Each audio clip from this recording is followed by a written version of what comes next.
የዛሬ ሴሽናችን ላይ በደንብ ዲስከስ ብዙ ጊዜ ኢንጀነራል ዲስከስ እናደርጋለን፣ ግን በደንብ በአጽንኦት ስለ ዘይቶቻችን እንድናወራ የዛሬውን ሴሽን አደገኛ የሆነ መበላት የሌለበት ፈጽሞ መነካት የሌለበት ዘይት የምግብ ማብሰያ ዘይት የትኛው ነው የሚለው ነገር ነው ኢምፖርታንት የሚሆነው እና እዛ ላይ ዲስከስ እናደርጋለን።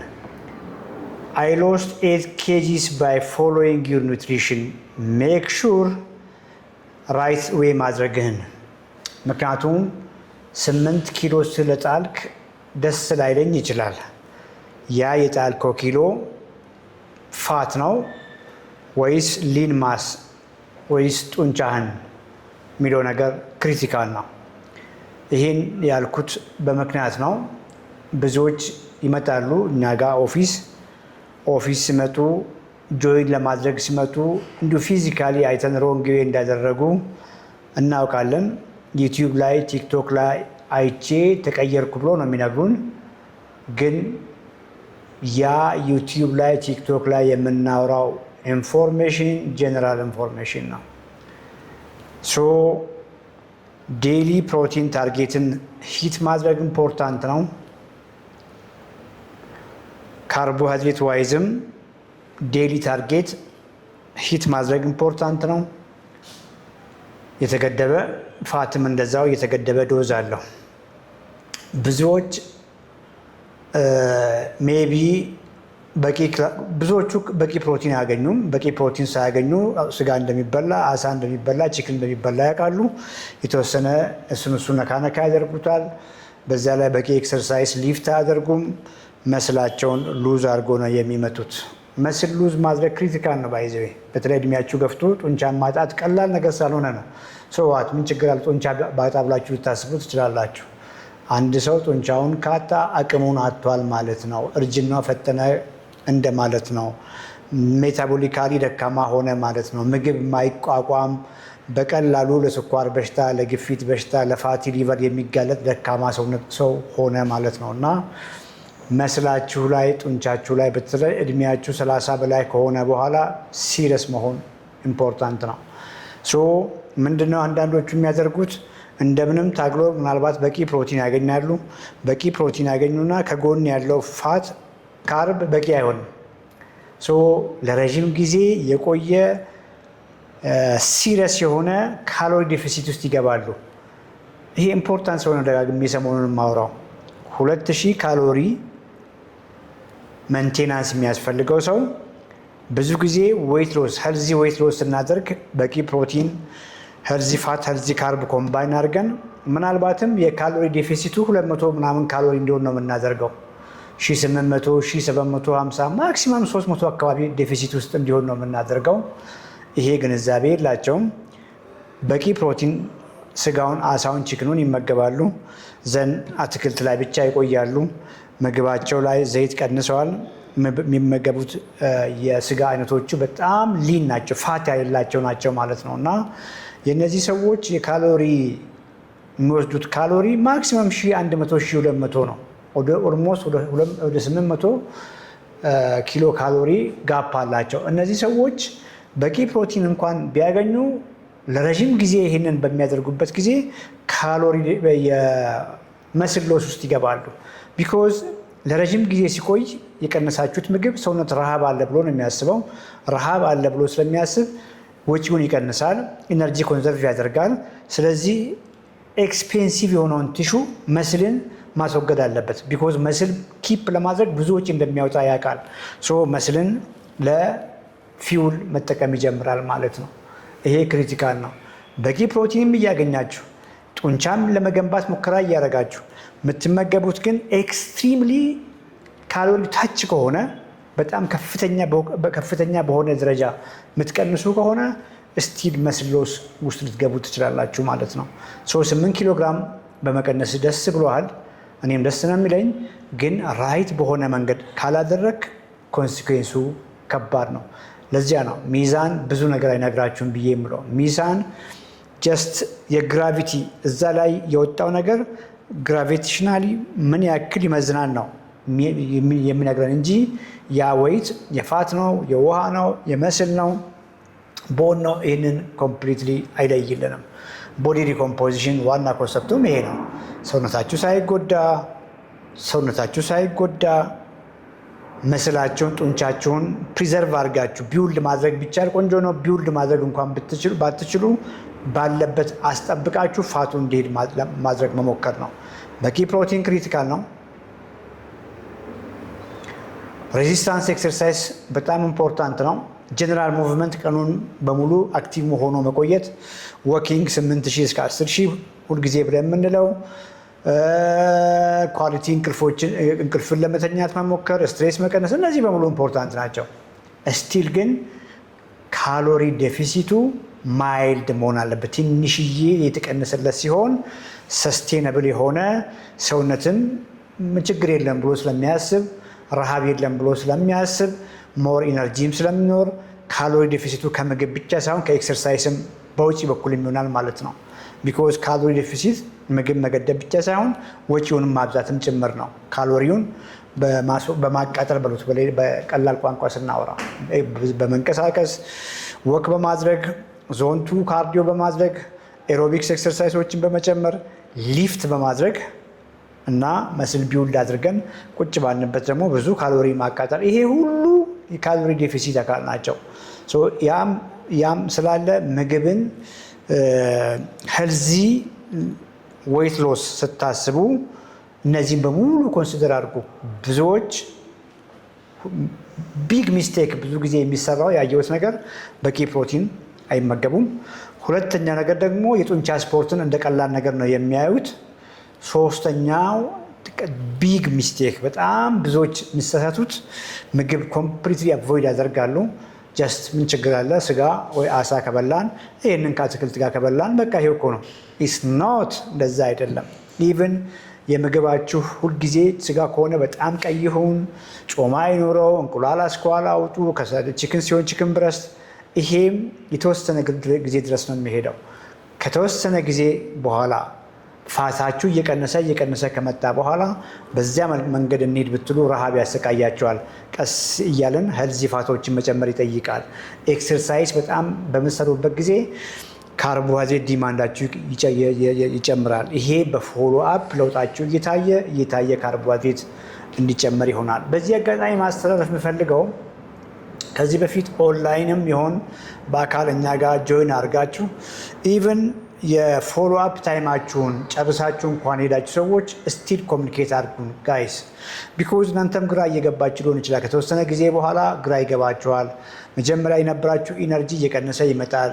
መጀመሪያ የተዋችሁ ሃንገር ረሃብ ድጋሜ ሊተቀሰቀሰባችሁ ሊሆን ይችላል።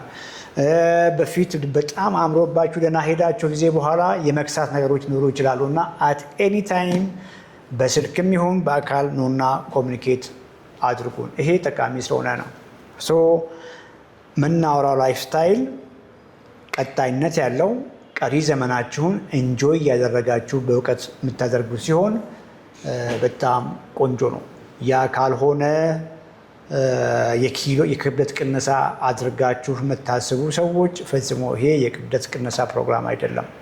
ይሄ ሰውነታችሁ ባላችሁበት የጤና ሁኔታ፣ በጾታችሁ፣ በእድሜያችሁ ምን ያክል ምግብ በቀን ያስፈልጋችኋል፣ የምግባችሁ የማክሮ ፕሮፖርሽን ምን መሆን መቻል አለበት። ማክሮ ቢኮዝ በፊት የነበረው ካሎሪን ብቻ ነው ስናሳድድ ይኖር ነው።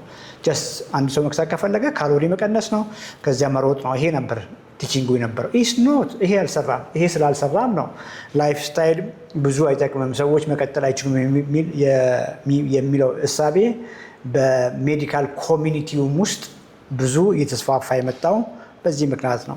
ትናንትና ሐኪም ፌስቡክ ግሩፕ ላይ ፖስት ያደረኩት ነገር አለ ስለ ላይፍ ስታይል ሜዲሲን በትክክለኛ መንገድ አፕላይ ካደረግን ይሰራል፣ በጣም ይሰራል። ምክንያቱም ይሄንን ፖስት ገብታችሁ አንብቡ። የኛ የዶክተር ቤሪ ራይት ሜዲካል ኮንሰልተንሲም ላይ ሼር አድርጌዋለሁ። ትናንትና የሐኪም ፔጅም ላይ ፖስት አድርጌያለሁ። በሕክምናው ማህበረሰብ ውስጥ ላይፍ ስታይል አይሰራም የሚል እሳቤ አለ። ከሰራም ለተወሰነ ጊዜ እንጂ አይቀጥልም የሚል እሳቤ አለ። ያ ያ የሆነው በምክንያት ነው። በፊት ላይፍ ስታይል ብለን የምናስበው ሰዎች እንዲራቡ በማድረግ ምግብ እንዲቀንሱ በማድረግ ምግብ እንዲፈሩ በማድረግ ጦርነት ከቦርጫቸው ጋር እንዲያደርጉ ሄዶ ብዙ ከፍተኛ ስፖርት እንዲሰሩ በማድረግ ነበር ታርጌታችን የነበረው። አሁን ግን የሀሳቤ ኮምፕሊትሊ ሮንግ መሆኑን አሁን የደረስንበት የሕክምና ኤቪደንስ ያሳየናል። የሕክምና ኤቪደንስ ሁልጊዜም እንደማውራው ዲያቤቲክ የሆናችሁ ስኳራችሁ ከፍ ያለው ሜታቦሊካሊ ዲስፈንክሽናል ሆናችሁ ከውስጥ ታማችሁ ነው። ዲያቤቲክ የሆናችሁም ኢንሱሊን ሬዚስታንስ የሆናችሁም ፋቲ ሊቨር የሆናችሁም ስፔሻል ሃይፐርቴንሽን እነዚህ ሜታቦሊክ ሲንድረም እና ሜታቦሊክ ኢሹዎች ወይም ደግሞ የኢንሱሊን ስፔክትረም በሽታዎች የኢንሱሊን መሰላል ላይ ያሉ ህመሞች ብለን የምንላቸው ዝም ብሎ የመጡ ሳይሆን ከውስጥ ሜታቦሊዝማችን ታሞ ነው የመጡት። ክብደትም ወይም ደግሞ ውፍረትም ራሱ ህመም ሳይሆን የመታመማችን ነጸብራቅ ነው ማለት ነው። በፊት በነበረው እሳቤ ጀስት ውፍረትን አታክ ማድረግ በየትኛውም መንገድ ውፍረትን ለመቀነስ ጥረት ማድረግ ነው። ያ ቅድም እንዳልኳችሁ የረሃብ መንገድ ነው። ሰዎች የተወሰነ ጊዜ ይታገላሉ፣ መጨረሻ ላይ ወደኋላ ይመለሳሉ። ያ መንገድ ሰዎች ክብደታቸውን ለመቀነስ ከፍተኛ የሚያሰቃዩ ስፖርቶችን እንዲሰሩ በተለይ ማሽን ላይ እንዲሮጡ፣ ደጅ ወጥቶ እንዲሮጡ ለረጅም ጊዜ ያን እንዲሞክሩ ያደርጋል። ያም አድካሚ ነው። መልሶ ረሃብ ይለቃል። መልሶ ብዙ መመገብ ይጀምራሉ። በቃ ጀስት ይሄ አይሰራም የሚል ነገር በታካሚውም በጤና ባለሙያ ማህበረሰብ ላይ ስለ ላይፍ ስታይል ቀጣይነት ወይም ደግሞ ላይፍ ስታይል በጣም ይሰራል ብለን እኛ የምናወራው ነገር በዚያ መልክ አንደርስታንድ የማድረግ እሳቤ ነበረ። አሁን ያለው ከረንት ኤቪደንስ ግን እንደሱ አይደለም። ሰዎች ሜታቦሊካሊ ታሞ ከሆነ በመታመማቸው ከወፈሩ፣ በመታመማቸው ስብ በስብ ከሆኑ፣ በመታመማቸው ሜታቦሊክ ሲንድረም፣ ኢንሱሊን ሬዚስታንስ፣ ፋቲ ሊቨር፣ ኤሴንሻል ሃይፐርቴንሽን፣ ዲያቤትስ ዲቨሎፕ ካደረጉ መፍትሄው ሪስቶር ለምን አናደርግም ነው። ሪስቶር እናድርግ። ሪስቶሬሽን ነው የምናወራው። ሪስቶር ማድረግ ያን የታመመን ሰውነት ለምን አናክመውም? ራይት በሆነ ኒውትሪሽን ሁልጊዜ በማወራችሁ መንገድ በቂ ፕሮቲን ባለው ምግብ፣ ኒውትራንት ዴንስ በሆኑ ምግቦች፣ በፋብሪካ የተቀነባበሩ በዱቄት መልክ የተሰሩ ምግቦች ሳይሆኑ የተፈጥሯዊ ይዘታቸውን የያዙ ምግቦች፣ አትክልቶች፣ ፍራፍሬዎች፣ ጥራጥሬዎች፣ ስራስሮች፣ ሆል ግሬኖች ብዬ በምለው ሄልዚ ፋት ብለን በምንላቸው ምግቦች መታከም ይችላል ነው። አንድ እነዚህ ምግቦች በመስጠት፣ ሁለት ከፍተኛ ኃይል ሰጪ ምግቦችን በመገደብ ከፍተኛ ዘይት፣ ከፍተኛ ቅቤ፣ ከፍተኛ ዳቦ፣ ሩዝ፣ ፓስታ፣ መኮረኒ ያላቸው ምግቦች ኮምፕሊትሊ ሊሚት ማድረግ፣ የሚጠጡ ለስላሳ ጁሶች፣ መጠጦችን ሊሚት ማድረግ። አት ኤንድ ጡንቻ መገንባት። ጡንቻ የሜታቦሊክ ካፓሲቲ ነው። ጡንቻ የግሉኮስ ሲንክ ነው። የምትበሉት ምግብ መጨረሻ ግሉኮስ ሲሆንና ትልቁ መሄጃው ጡንቻ ነው። ጡንቻችሁ ደካማ ሆነ፣ መሄጃ የለውም የምትበሉት ምግብ የት ይሄድ ታዲያ? ወደ ቦርጭ ይቀየራል ማለት ነው። ሰዎች ጡንቻቸውን ቢውልድ እንዲያደርጉ ከሆነ ራይት ምግብ እንዲመገቡ ከሆነ ወይታ ሊፍት እያደረጉ ጡንቻን ሞር የሚገነቡ ከሆነ ሪስቶር ያደርጋል ያ ሲስተም። አንድ አያስርባቸውም፣ ኢነርጂያቸው ቆንጆ ይሆናል፣ ሞር እየታደሱ ይሄዳሉ። ላይፍ ስታይሉን በጣም ይወዱታል። እንኳን ሊያቋርጡ እንደሚሰራ ያውቃሉ። ላይፍ ስታይል የሚጀምሩት መንገድ ትክክለኛ ከሆነ ዊዝን ፊው ዴይ ሳምንታት እንኳን ሳይሞር ሰውነታቸው ይነግራቸዋል። እንቅልፋቸው ቆንጆ ይሆናል፣ ሙዳቸው፣ ኤነርጂያቸው፣ የሚሰማቸው ስሜት፣ ህመም ስሜት በሙሉ በአጭር ጊዜ ውስጥ ይሄዳል። ስኳራቸው የተሻሻለ ይመጣል፣ ግፊታቸው የተሻሻለ ይመጣል። ኢንጆይ እያደረጉ ነው የሚሄዱት። ኤክሰርሳይዝ በፊት ቦርጭ ለማጥፋት ነበር የሚሰሩት። አሁን ግን ተነሳስተው ነው የሚሰሩት። ሞር ስትሬንግዝ ለማግኘት ነው የሚሰሩት እና ይሄ ፌል የሚያደርግ ለጊዜው የሚደረግ ነገር አለመሆኑን እኛ ጋርም ጆይን አድርገው በተለያየ መንገድም ኦንላይን የተማሩ ሰዎች ምናልባትም ይህን ፕሮግራም እየሰሙ ያሉ ሰዎች ምስክር ናቸው። ምንም ጥያቄ የለውም። በዚያ መልክ አንደርስታንድ አድርጉ። ራይት የሆነ ላይፍ ስታይል፣ በትክክለኛ መንገድ ፎርሙሌት የተደረገ አመጋገብ፣ በትክክለኛ መንገድ ፎርሙሌት የተደረገ ኤክሰርሳይዝ ከሌሎች ላይፍ ስታይል ፋክተሮች ጋር ኮምባይንድ ሲሆን በጣም ይሰራል። ዛሬ ፖስት አሁንም ያደረግኩት አለ። አይ ቲንክ ጠዋት ላይ ፖስት ያደረግነው አለ። ዳዊት እንግዲህ ስሙንም እንድጠቅስ ፈቃደኛ ስለሆነ ነው። ከደቡብ አፍሪካ የገባ ክሊያንታችን ነው። ትናንት ነው ያወራኝ። ከጀመረ ገና 2 ሳምንቱ ነው። በጣም ወድጄዋለሁ አለ። እንግዲህ ሜዲካል ኢሹ ነበረው የገባበት። ለዚያ ሜዲካል ኢሹ ረስቼዋለሁ አለ። ሜዲካል ኢሹን ረስቻለሁ፣ ጆይን ያደረኩበትን ሜዲካል ኢሹ ረስቻለሁ። ቢኮዝ የጀመርኩት ለነዛ ህመሞች ለሜታቦሊክ ኢሹዎች ቢሆንም እነሱን አስቤው መላቅም የሚሰማኝ ጤንነት የሚሰማኝ ኤነርጂ፣ እንቅልፌ፣ ሙዴ ሁሉ ነገር ነው የተመለሰው። የሜዲካል ኢሹን ላለመጥራት ነው። እነሱ ተቀለበሱም አልተቀለበሱም፣ እነሱም ፕሩቭ አረጉም አላረጉም፣ መድኃኒት ተቀነሰልኝም መድኃኒት ቆመ፣ መቼም ማቆሙ አይደለም። ሰውነቴ ነግሮኛል እየዳንኩ መሆኔን አለ እና በዚያ መልክ አንደርስታንድ አድርጉ። ስታደርጉ ትክክለኛውን ነገር አድርጉ።